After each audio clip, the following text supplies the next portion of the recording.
Қайырлы күн, қымбатты көрермендер. Сіздермен Пайдалы арна каналы. Қазір бізде жаз маусымы басталады, кәуап маусымы ашылды.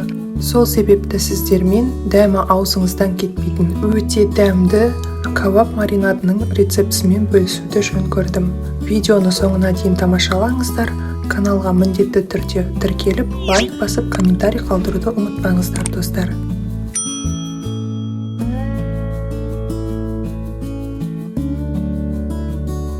Кәуап жасаудағы маңызды сәт ол еттің дұрыс таңдалуы.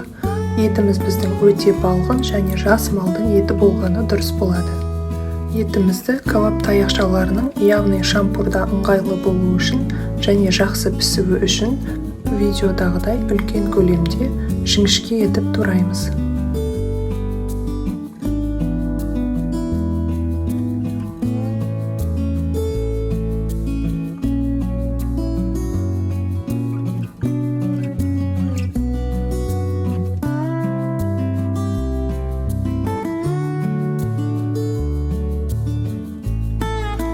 Бұл маринадпен қой етінен және сиыр етінен кәуаптар пісіруге болады.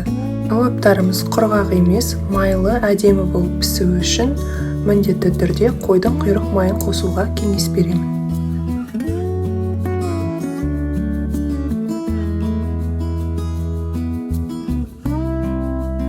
Етіміз дайын, енді біз маринадты дайындауға кірісеміз. Ең алдымен пиязды қабығынан тазартып жақсылап жуып аламыз және де видеодағыдай кішкентай бөліктерге бөліп, блендердің немесе үпкіштің көмегімен өте ұсақ бөліктерге ұсатамыз.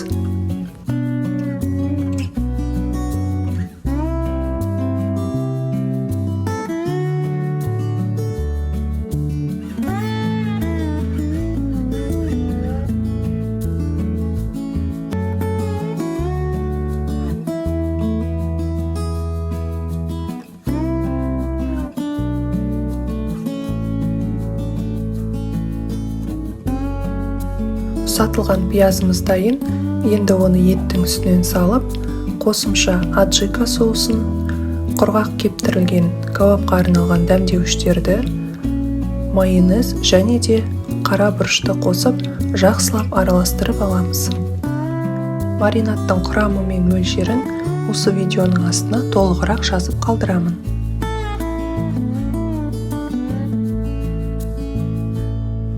Газдалған сарыағаш сусынының керекті мөлшерін өлшеп алып, оны да маринадқа қосамыз.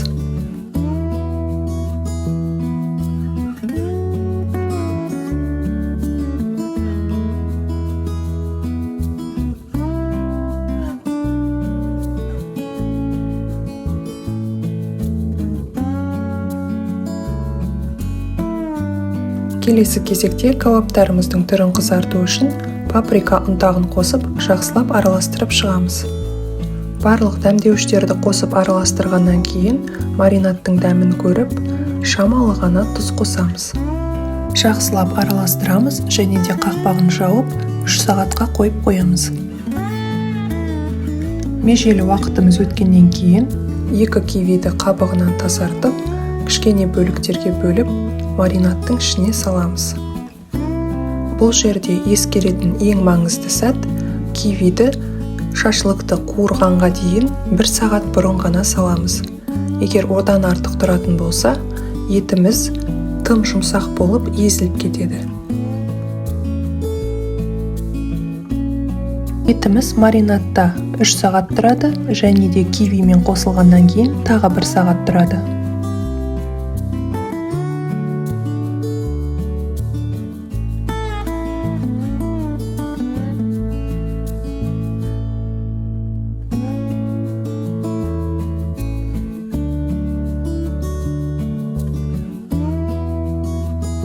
Табиғат аясына келгеннен кейін кәуаптарды пісіретін отымызды дайындаймыз. Отымыз өзінің деміне жеткенше, етімізді шампурға видеода көрсетілгендей ұзын жағынан бастап, арасына құйрық майды араластыра отырып тіземіз.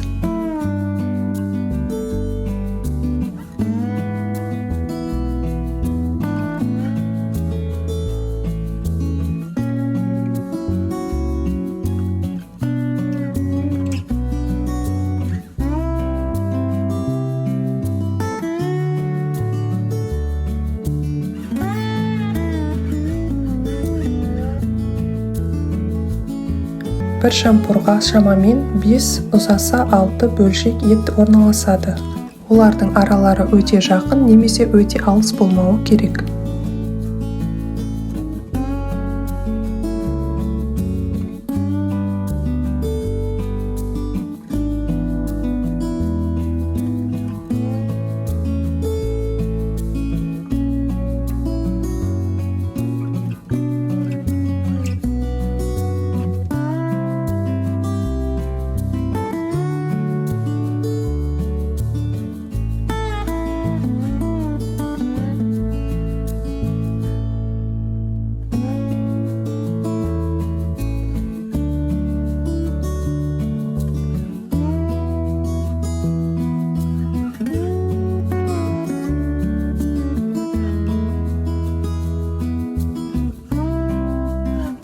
Кәуаптарды қызуы орташа отта бір келкі баппен асықпай отырып, жан жағын ауыстыра отырып, жалпы алғанда 15-20 минуттай пісіріп аламыз.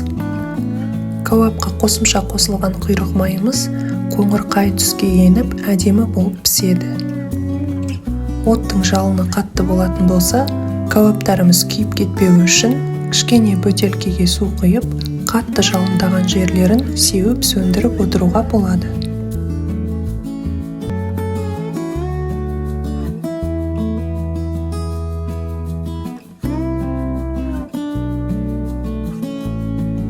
Мұндай маринадта пісірілген кәуаптарды жеген де арманда, жемеген де арманда. Сол себепті міндетті түрде жасап көріңіздер. Кәуап маринадының рецептісі ұнап жатса мен қуаныштымын. Комментарийға міндетті түрде пікір қалдырыңыздар. Назарларыңызға көп рахмет. Астарыңыз дәмді болсын, достар.